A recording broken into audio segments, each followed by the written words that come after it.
Welcome to Rock Your Reinvention, the show for high-achieving career women who refuse to settle for mediocrity and aren't afraid to take bold action.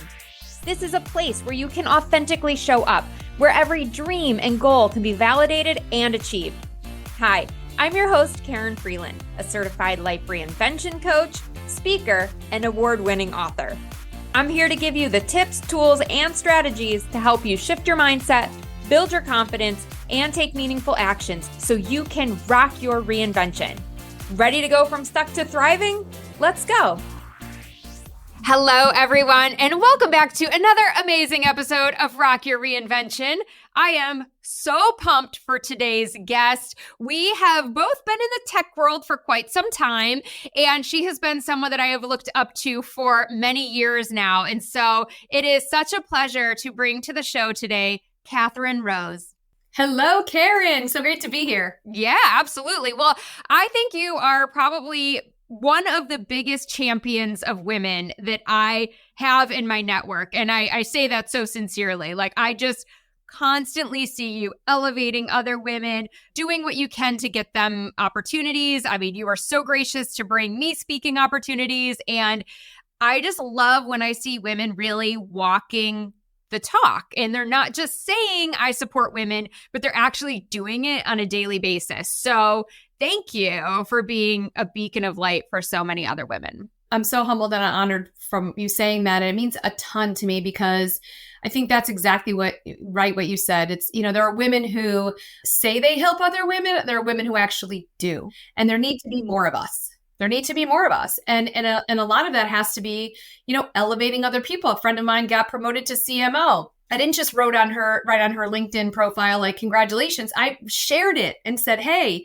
you're, the company that did that. I tagged them in and said, you made a great choice. You made a great decision, because that's what we need to do for each other. The visibility is so key. Yeah. Oh, I love that. That is such a great tip. And it costs literally nothing. It takes 2 seconds to put something like that together and just shine a light on somebody else. And, not that we're doing it for this reason, but it really does make you look good. It makes you look like a genuine human being, and that will attract other people to you and your products and services. Yeah, we used to call it when I was a social media consultant, and we'll get in my background a little bit, but we used to call it influence by extension. If you're shining a light on other people, you're tapping into their networks and everything. I mean, for me, it's not intentionally to do that, right? But it's also, it's just what I want to do is stand as an example that you're right. It takes like literally 5 seconds to say, hey, congratulations on this promotion. And by the way, organization, you made a great decision. Really makes someone feel good. It makes you feel good too, especially, being an entrepreneur. A friend of mine said, literally this morning we were talking, and I said, thank you so much for helping me, because I'm very, very blessed. I have a lot of people helping me. And she said, you know what, I'm going through some challenges right now, but sometimes it helps you to do something for someone else because it makes you feel good too, right? Yeah. And so I think that it takes, literally 2 seconds, but everyone can benefit, not only yourself, your reputation, the other person, but even like just for your mental health too. Sometimes acting out of gratitude and in service to others helps you as well if you need it. Oh, yeah. I love that too. Extension, influence by extension. I've not heard that before. So that's going to be a new fun term that I want to dig into and use. Thank you for sharing your wisdom as always. All right. So before we get too much further, let's have you introduce yourself to people. Who are you? What do you do? And share a fun fact with us. I'm Kathryn Rose. I am a female founder startup called getWise, and I also have a sister one called channelwise. And the idea is they're expert advice networks. So what we're doing is giving folks access to experts, education, and resources that can help them go farther, faster in their business or career. And how we're facilitating this is first and foremost by one-on-one connection. Because, you can take a course, you can read a book, you can, read a blog or something. But sometimes if you just to go forward faster, it's like, I just want to talk to someone. Like, can someone just show me how to do this? Especially for women, we're just busy, right? So sometimes it's like that. So I started this a few years ago. We launched really 3 months before the pandemic hit. So those 2 years are kind of a blur. And it was a really, really, really challenging time. But I am very fortunate, as I mentioned earlier, blessed in the fact that I have such a large network. So I was able to lean on those folks too to help me kind of keep things going. But prior to that, I was on Wall Street. I've reinvented myself a whole bunch of times. So that's why I love what you're doing with the podcast. I love what you're doing in general. But, that's why I was saying to you, like, this is such an important topic to let people know. Especially, I think it was like last quarter, something like 400,000 tech workers last year got laid off. Yeah. That's a lot of people, you know, and they're all looking for different things. And maybe entrepreneurship's the right route. Maybe it's not or whatever, but like there is something else, right? You can reinvent yourself. Oh, yeah, that's such a powerful message. And I think the more that we can share it and share examples of, well, what could reinventing look like? It doesn't have to look like me, right? You don't have to go out and write a book and do the things that I did. That's just one way to reinvent yourself. But the more women we can highlight doing this over and over and over in their career, the more people are going to feel that permission. Like, oh, that's so cool. I want to go start a dog rescue, or I want to open a winery, or like whatever it is. And they're going to feel empowered to go do that. I do like, too, how you said right there at the beginning of your introduction about, like, sometimes you want to talk to somebody and you just want to get that support. You can read a book and that's all well and good. But it's funny because in the introduction of my book, Grab Life by the Dreams, the first thing I say is, like, just reading this, you're going to get benefit, but it's going to be only so much. Like, you have to then do the work and take the actions and do the uncomfortable things if you really want to experience the transformation. Yes. So, yes. Again. Great book, by the way. As you know, I had you on, I read it cover to cover and highlighted lots of it. So, oh, it's so good to hear that. I love when other people share reader feedback because you never know. You're creating this. It's your baby. You're so close to it. But when other people validate that, it feels so good. So thank you for sharing. You're welcome. Okay. So let's get into this topic then of reinvention, because I know you're no stranger to that. And you obviously spent the early years of your career working in corporate, working for other people. So can you share a little bit about your reinvention story and what led you to become an entrepreneur? So, really it was the impetus most of the time with women, particularly. It's when they end up as an entrepreneur, it's either by circumstance or by design. Most of the time I found in many, many years, it's by circumstance, and same thing for me. So back in 2007, I was working on Wall Street, doing really well. I was the top, salesperson. And I was also 8.5 months pregnant with my first child. And then the mortgage market melted down. Like we knew there was a correction coming. I'd been in the financial services for a long time. No one had any idea the tsunami of, just the devastation to the financial markets across the world. So they shut our division.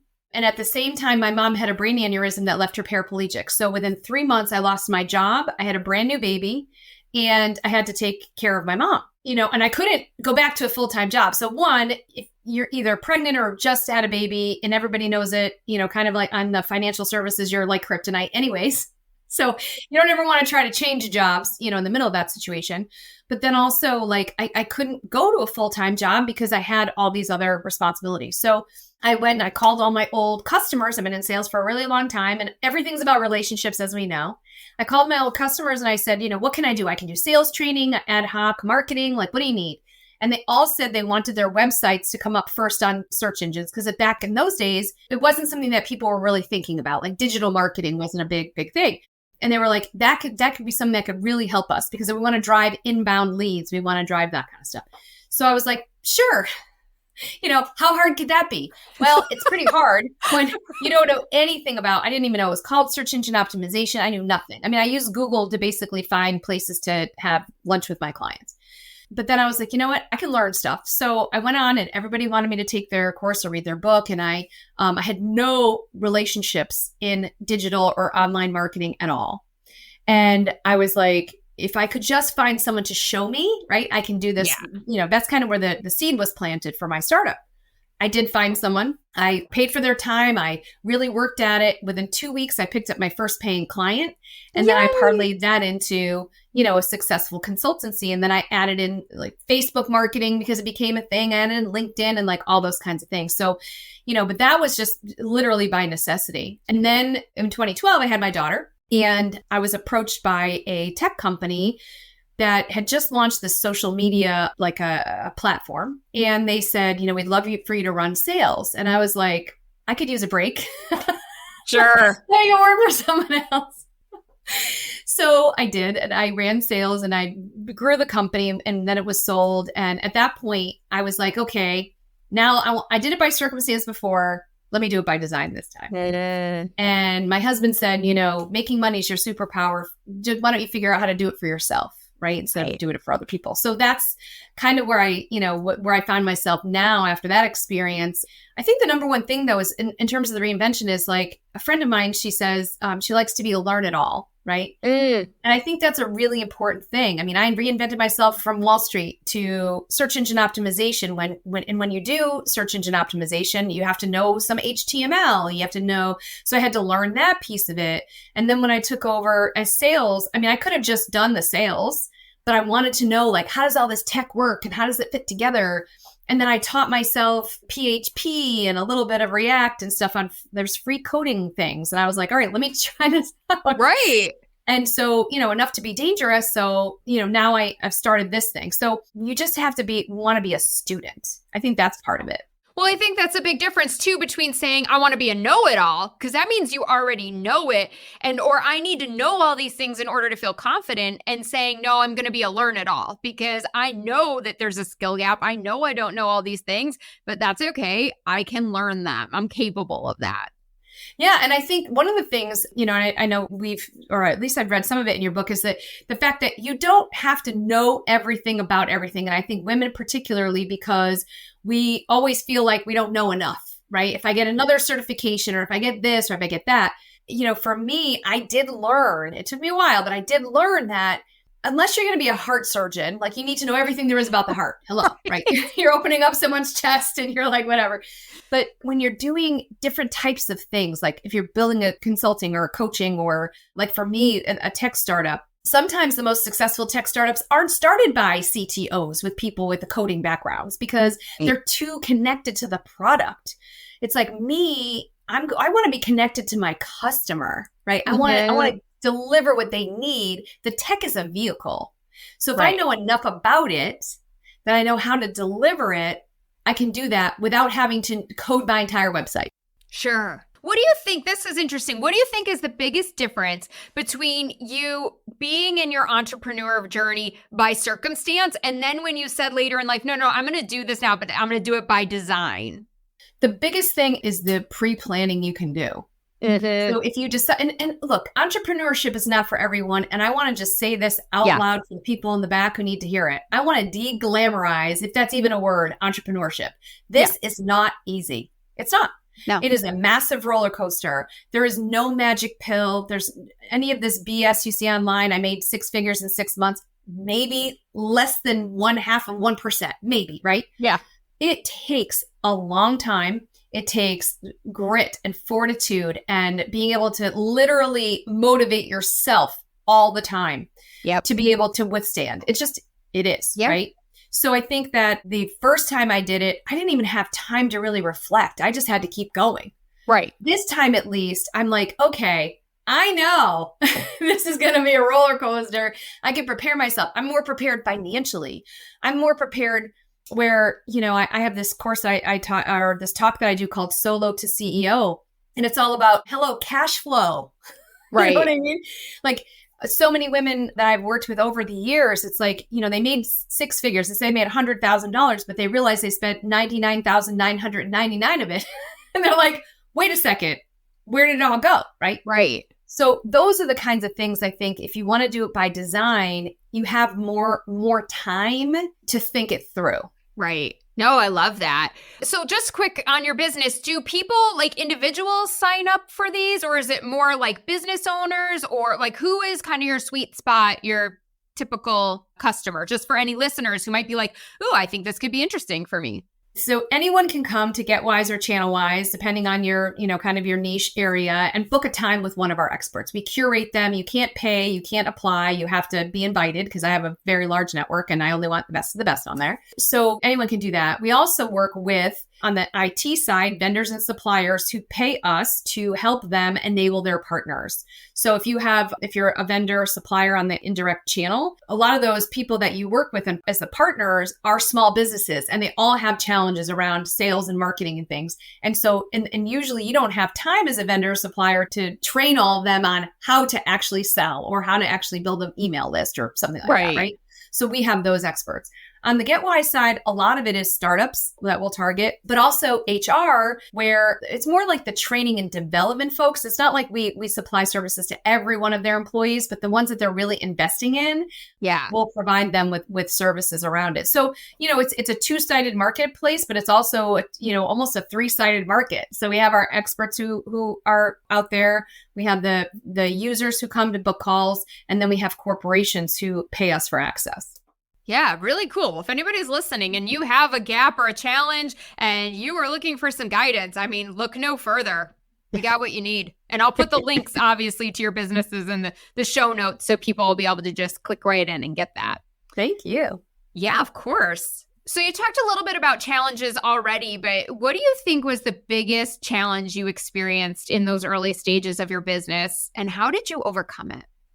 The biggest thing is not to try to do everything. I think that was the biggest mistake the first time I did it. I was the chief cook, bottle washer, bookkeeper, whatever. Some of those things are just not my zone of genius. They just aren't. And I wanted to save money, right? So you're like, oh, I don't need a lawyer. I don't need a, whatever. And, and then all of a sudden you find yourself in a situation where someone didn't pay an invoice and you're like, well, I don't have an SOW. I don't have a, and it sounds so elementary, but those are the things you miss. Yeah. You just do. So this time around, like I have a CFO and I have an attorney and I have, I have the right people in place. It's worth it. Trust me, in the long run. So I think that's the biggest, the mistake that I made. The other one is, I think, would be, this mentality of if I build it, they will come. Oh, yeah. And even someone like me with a very vast network of committed individuals, they don't just write you checks. Like you have to go out there, you have to work hard, you have to get in front of them, you have to show that you can do the thing because they're taking a huge risk on you, right? They want to be your friend, but at the end of the day, they still have to, like these vendors and suppliers and corporates that I work with, they have to answer to someone else internally. So they want to make sure whatever dollar they spend with me, that it is actually going to deliver what I say I'm going to deliver. So those are the kinds of things I think that have to be thought through. Oh, yeah. The build it and they will come. I was such a victim of that in the beginning. I'm like, I don't understand. I'm like, I know they're not happy in their corporate jobs because I talk to them all the time. I'm like, why don't they want to come to this webinar? I'm going to show them 3 tips to reinvent their life. And it's just like, you have to hit them over the head with the value, the why. It's like, you can't just be like, hey, I got a webinar next week. You should be there. It's like, no, that's not going to work. But it's so frustrating in the beginning when you don't understand that and you think, oh, I'm just going to put out this thing and everybody's going to see the value like I do. Yeah. Well, absolutely. Or a mistake that a lot of folks make when they first start out is giving away their services, right? Or charging way less. I had this conversation with someone yesterday. She was a victim of a RIF and a big layoff in a big tech firm, and she's putting out her consultant shingle. And I'm like, okay, number one, if you want to give someone a discount, you send them the SOW with your retail price and their price. So at least they're always seeing that you have given them a deal. And then as part of that deal, they have to make these certain benchmarks and they have to do whatever, or the deal's off. You know what I mean? So it's not that it's a bad thing to do to maybe give some services away or whatever. It's just you have to set really firm guardrails around why you're doing it. And maybe it's a 3-month or 6-month pilot so you can get their feedback.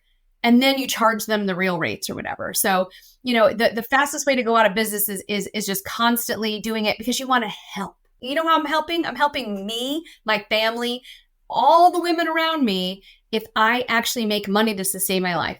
Yep. And you're actually helping, like, especially in coaching where it's more of a one-on-one and the people are using their own savings or whatever, their own money to invest in themselves. It's like, I'm actually helping you because if I only charge you $50 a session and you're making $150,000 a year, you don't give 2 craps about missing the session or not coming prepared because it was $50. But if I'm charging you $6,000 for 6 months and, one session is $500, you're like, oh shit, no, I'm going to be there. Like, I'm going to do all my homework and I'm going to Exactly. So like I am actually helping you by charging you more than by saying and discounting my services. I'm actually doing you a disservice. So, but that took me a little while to reconcile. It does. And people are afraid to get price. And I tell people all the time, I'm like, I open with price. I'm like, just so you guys know, because how many times have you been on a call where the person's going through their whole deck and you're just waiting for them, the last slide to come and you're like, oh my God, I can't afford it. I say to them, listen, these are the services 9 times out of 10, I think it's like 80% of the research is already done before they even get on the phone with you. Yep. So they've already seen what your services are, et cetera, et cetera. So, okay, fine. Now you're on the phone with me. Just so you understand, programs that we do start between X and X. I always give a range, not a huge range, but a decent range. Does that fit with your budget tolerance? Takes it right out of it. Like it just, and sometimes they'll say, yep. Sometimes they'll say, you know what? I was really, our budget's really a bit lower. You know what? Let's talk about a pilot program. Let's talk about how we might be able to start off slow. So maybe it's not one session every week. Maybe it's one session every other week.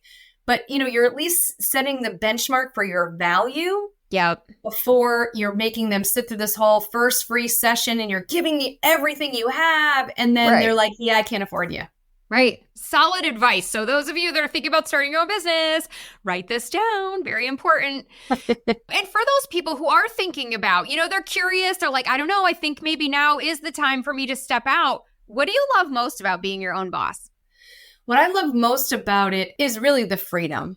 I don't want to say freedom as if because there are I get up at 4 a.m. and I work from 4:30 till about 6:30. I got to get my kids up for school. And then, but if my son texts me right now and said, because this actually happened last week where, we had this big snowstorm and then a big rainstorm, whatever. And the school flooded a little bit. So they let them out early. Oh no. He texts me. He's like, Mom, they're letting us out early. Can you come pick me up?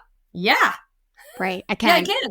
You know what I mean? And I think that's part of it. And I truly love creating. And I think sometimes in bigger and even learning. So sometimes in bigger companies, especially, they're so focused on the one thing that they need out of you that oftentimes they're not pouring into you.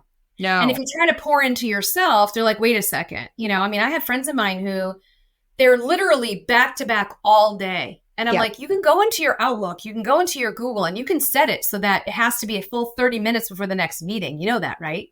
So those are the kinds of things. I think that would be the thing I love most about it. I love to be creative. I can pivot really quick, hey, I had getWise. My friends in the IT channel said, hey, can you set one up for us? But you have to name has to be named channel, as you know, Karen, right? Right. The channel in the name. Okay, fine. Boom, done. We started doing these live events, experiential versions where we do a coaching cafe at live events. Someone said, hey, can you bring some of your coaches and do one-on-one coaching at events? Sure. Coachingcafe.app. Done. Right. So you're able to really massage your offerings around what the market really wants and be that creative person. I think that's a good indication that entrepreneurship might be for you, where you just constantly sit at work and go, well, this is stupid. Why are we doing it this way? We should be doing it this way. But you butt heads all the time with leadership. And I think for me, that was how I lived the last 3 to 4 years of my corporate career. Was I had ideas, big things I wanted to do. And every time I would actually get to do something, it would get torn apart. It wasn't good enough. Well, they didn't understand marketing metrics, blah, blah, blah. Or it would just get shut down. And I felt so frustrated and defeated all the time. And that's really when I started going, I think there's got to be a different way. I don't know what that is yet, but there's got to be something else out there that I can do and I can have a bigger stamp on how it gets done. Yep. That's one of the best parts of it. Yeah. So let's talk a little bit more about all of this supporting of women that you're doing. I mean, you're in several women's organizations outside of your day job, Alliance of Channel Women. I think it's Women in Tech, or WITS, I think is the Women in Tech Global Movement is, Women in Tech Global Movement is the one. Yeah, for sure. Yeah. So talk to us a little bit about what fuels this passion, and also how do you balance it all? Because you already said you get up at 4 a.m., but it sounds like you've got a lot going on. How do you still stay present in everything else? I think the idea of balance is kind of nutty, honestly, because there's really no way to really do balance at all. It's just a focus, you focus. And I try to set really clear guardrails. We talked about that a little bit earlier too in the session. So making sure that I time block and figure out what can I really do. But I think one of the things all the year, because I've been involved in many, many, many women's groups over the years. And at this stage of my life as a more seasoned professional, shall we say, I'm all set with the rah-rah. I mean, I went to an event 2 years ago where the speaker was on stage, lovely, whatever, did a great job. And then everybody stood up and she's like, look at each other and say, I am enough. And my friends and I are like, we're not doing that. Like, I'm not doing that. We need to stop talking about supporting other women and actually doing it. We need to stop talking about the disparity. It's there. People feel like it's been said a million times. It's like, now we have to figure out how to make it go faster. Right. So like the Women in Tech Global Movement, for example, it's part of the Edison Alliance, and which means that they have to do a readout every year of the impact that they are having. So this is not a networking group. This is not to say there's anything wrong with those. Sure. It's a different thing. But so for me at this stage of my life, I want to see if I'm going to give you an hour of my time as a volunteer, as a speaker on your stage, whatever it is. And yeah, you usually pay me for that, right? Yeah. But if I'm going to put my name and my energy behind your organization, I want to know that it's actually making an impact. And so that's, for me, that's where I want to give my time. And so that's why I'm very specific about the organizations that I get involved in. And, you know, in terms of the time blocking and everything, like, that's why I get up earlier. I mean, I'm kind of an early person anyways, but, you know, that's why I do get up early. So I can make sure that I spend that time with my kids. I spoke at the Women in Tech Global Summit last year in Paris. I took my daughter with me. Nice. She's 11 years old and she's going to come back. I'm speaking again this year. She's coming back with me. And so she got to be, they surprised me and had her introduce me on stage. That is so cool. You know, I mean, I know, wasn't it? I almost cried. It was, I did cry, but you know, I mean, but the Women in Tech Global Movement is under the patronage of the French president. So there were a lot of like assembly people there, like really high level government people from all over the world. And here's my 11-year-old daughter, like, hey, you know. Right. So I think that's I try anyway to kind of weave things together. And I think that's one of the challenges of entrepreneurship, especially if you are a parent or a caregiver or whatever. It's trying to this intersectionality, and you don't do everything well all the time. Right. Yeah. But just pick something. And I think so many women, at least me, right? I guess I can only speak for me, but I hear this a lot of times from my clients. There's like something missing, right? And I think a lot of times it is that volunteerism. It's that bigger purpose. It's that knowing that we're leaving a legacy and that our time here is really meaningful. Yes. And some of us get fulfillment from our jobs, you know, but we don't always. And so what are those things outside of it that you do have a passion for? And you don't have to do it all, but pick one thing that you can go all in on and really see that impact. Yep. That's what I'm looking for, impact at this stage for sure. Yeah. Yeah. I love that. So you're also a speaker, and you've mentioned this several times, international keynote speaker, I should say. Thank you. And I think a lot of women who listen to this show, you know, that is one of the things that they would like to be doing. They'd like to be up on stage more and sharing their stories and helping other people grow and, you know, progress in their career. So can you just share maybe 1 or 2 tips on how to get started in a speaking career? Well, so there are some people who would rather literally light themselves on fire than get in front of anybody, right? I mean, that's just the fact of it. And you don't have to be that person. But no. I mean, there's if you're not comfortable on stage, I mean, there's Toastmasters, there's like those little things that you can do that are super impactful as a speaker. I think my thing is visibility equals value. I have a talk that I do on this called Stand Up to Stand Out. And it's like talking all about the fact that women were pretty much written out of history and tech. You know, the Smithsonian Institute had to actually do an arrangement with Google to go through and pull out, because women's names were obscured, where it was like Mrs. Howard Rose, for example. Wow. Right? So they didn't know that the women's contributions. So I think for me, it's like a mandate. Like, we have to get out there and be visible. Yeah. So it's either write stuff on LinkedIn. You can get started easily there's so many webinars, and you mentioned that, panels. There's so many ways to get involved now. There's so many opportunities, and it's just really important. Just get started. Yeah. You know, like, reach out to be like, you see all these things going on, especially some of these women's groups. They're always having, you know, webinars and panels and things. Reach out and say, hey, you know, I'd love to be a part of that. This is my expertise. You know, and so take advantage of any of those opportunities, because, you know, not only does visibility equal value, but I often say that, you know, it's not about me It really isn't. And that's why I share a lot about women anyways, but it's not for me. It's for the people even ahead of me, next to me, and most importantly, behind me, to show them it's possible. It's okay to step out, right? And I think it's our job to do that. Right. Yeah, just get started. And that's the thing. I think a lot of people are waiting, like, someone come ask me to speak. And it's like, no, you can actually do a call for speakers. You can do a Google search, find events in your local area and reach out to them. People say that to me all the time, like, oh, you're so lucky you're on this stage, and this.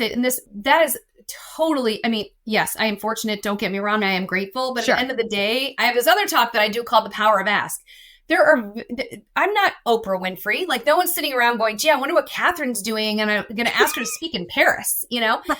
I would say 95% of the opportunities that you see me on stage, I have asked, or I have been referred in by somebody, or I saw like somebody speak and say, hey, you spoke there last year. How can I get introduced? Right. Yeah. So this isn't people sitting around all day thinking, or like, hey, I got to have Kathryn on my stage. Once they see me, they want me on their stage, which is fantastic. But that's not how it works.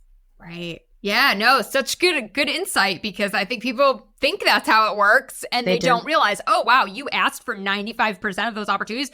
Well, my gosh, I got some asking to do, right? I got some work to do. So from your experience, what do you think is the biggest thing that's holding women back in their career? That's a really tough and loaded question in some ways, because I am not about blaming women. Like, I love these articles that say, and I love very sarcastically saying stop saying just, stop apologizing. Well, you know what? Why don't you just stop blaming me? Like, why can't other people, like, react better to my communication style than me having to adjust? All right. So let me just put that out there. But I do think one of the challenges is that we as a society have not valued the contributions of women to the household, regardless of whether or not you have kids. There was a study done not too long ago that, a single woman does, I think it was like 8 hours of housework, and a woman, in a co-relationship with someone else does like 10 or 12 or something. So like you almost double, like, or whatever, you add a few hours every single week, and it just goes up incrementally, right, over time. So the mental and cognitive load on women is one of the biggest challenges that we have, because we can't be all present. I had a guy tell me last week, he found out his wife is pregnant, young guy, really, really great guy. And he's like, he's worried that it's going to impact him because he's not going to be able to go to every single conference.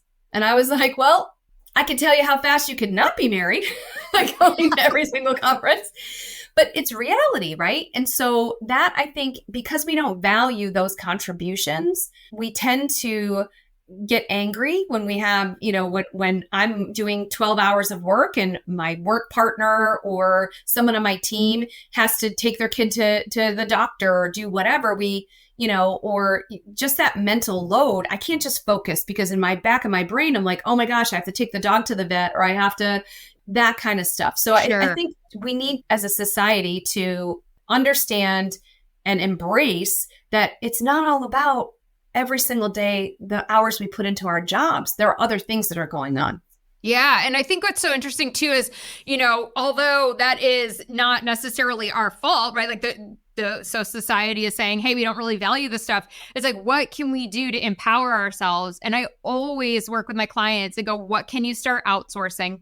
That thing that is, your pain point, your husband hasn't put up, this literally was happening with one of my clients, hasn't put up your fire alarm, a smoke detector, and it's been sitting on the counter. It's driving you nuts. Hire a handyman, pay him $80 to come over to your house and hang the damn thing. Like, let's just get it done. And now it's not hanging on your brain. It's, you know what I mean? And you're making all this money. You're working your butt off. Like, let's put it to work for you to make you happier. Hire that person to come in and clean your house, outsource your laundry, outsource your food prep. Like, why not?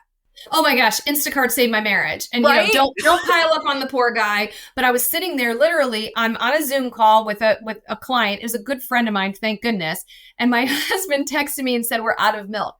And I'm talking to her just like I'm talking to you, and I'm looking in the camera, and I was like, I'm out. She goes, you never heard of Instacart? And this was a few years ago, right? She's like, I'm like, no, I didn't. And she sent me, so if and I don't get paid for Instacart, whatever. But she sent me over a link, and she got like $10 off or something. And I was like, okay, oh my God. So now I'm sitting down and I'm like, okay, on a Saturday morning, it's snowing like to beat the band outside. And I'm like, you know what? I'm going to have my milk and eggs come to me. Yes. So it is. And yeah, do I pay a little bit more? Sure. But you know what? I build that into my pricing. I build that into my life. You mentioned about the laundry service. I mean, my mom's paraplegic and my dad is the primary caregiver. And it was, he was having a tough time. And there's a laundry service that will come and pick up their stuff. And it saves his mental load and their mental load, so it's worth it for sure. Totally. Okay, we are running out of time. I could talk to you all day. I told you this was going to happen before we even got started. But really quick, do you have a motto that you live by? Yes. Something I say to my kids all the time: disappointment is inevitable. Misery is optional. There will always be something in your life that doesn't work out. It's not a perfect formula. Even if you do everything perfectly in your business, it could still fail.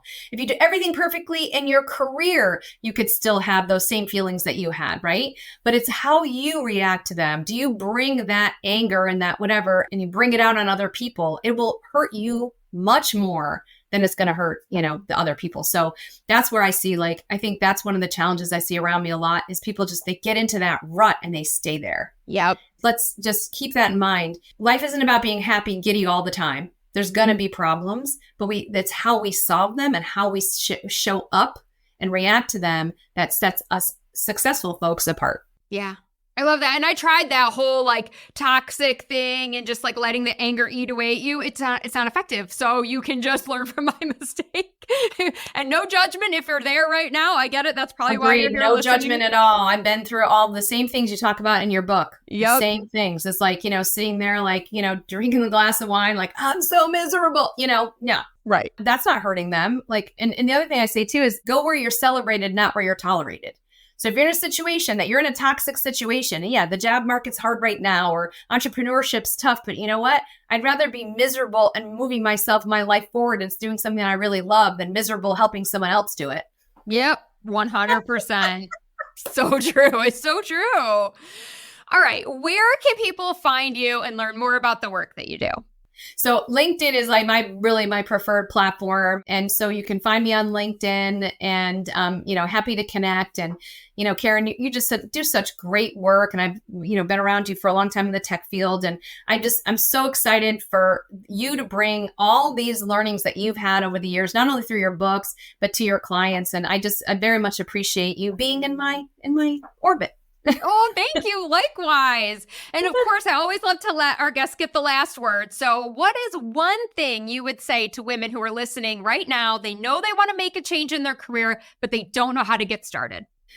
I think finding yourself somebody, either in your tribe or whatever you want to call it, that you can connect with, that can give you those. And I hate to use the word mentor because people don't understand if you're looking for a mentor, a coach, or a therapist. The word mentor has just been tossed around everywhere, right?